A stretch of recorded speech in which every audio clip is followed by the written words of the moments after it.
இறந்து போன அம்மாவுக்கு ஒரு பழைய காதல் இருக்குன்னு தெரிஞ்சுக்கிட்ட ஹீரோவும் அவங்க அப்பாவும் அவங்களுக்கு இறுதி காரியம் செய்யறதுக்காக கார்ல போயிட்டு இருக்கும் போது அவங்க டைரியில அந்த பழைய காதலை பத்தி படிச்சுக்கிட்டு இருக்காங்க.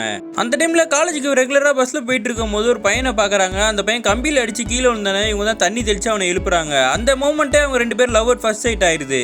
அந்த பையனும் அந்த ஏரியால ஃபுட்பால் பிளேயர்னு தெரிய வருது. கிரவுண்டுக்கு பக்கத்துல ஒரு லைப்ரரி இருக்கும். அவங்க ரெண்டு பேரும் மீட் பண்ணி அப்பப்ப பேசிக்கிறாங்க.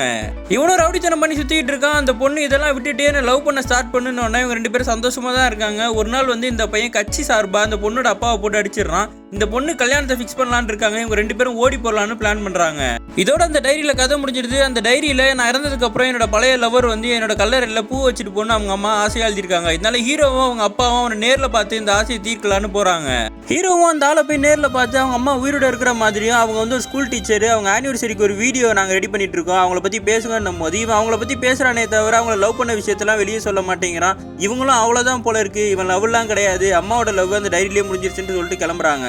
ஆனா உண்மையாவே இந்த எக்ஸ் லவர் இன்னமும் அவங்க நினைப்புல தான் இருக்காரு. இவங்க ஓடி போற நைட் அன்னைக்கு போலீஸ் வந்து இவர் அரெஸ்ட் பண்ணி கூட்டு போயிருப்பாங்க. இவங்க ரெண்டு பேரும் சேராமலே போயிருந்திருப்பாங்க. கடைசியா அவங்க இறந்தப்ப கூட அந்த சாவுக்கு வந்துட்டு அவங்க அப்பா தடிக்குள்ள மோதி இவர் தான் பிடிச்சிருந்திருப்பாரு. இவங்க ரெண்டு பேரையும் பார்த்திருப்பாரு. அதனாலதான் அவங்கள பத்தி பேசாமலே இருந்திருப்பாரு. இப்ப கடைசியா அவங்க டைரியை கையில வச்சுக்கிட்டு அவங்க சமாதிக்கு பூ எடுத்துட்டு போயிட்டு இருக்காரு. இதோட இந்த கதை முடியுது.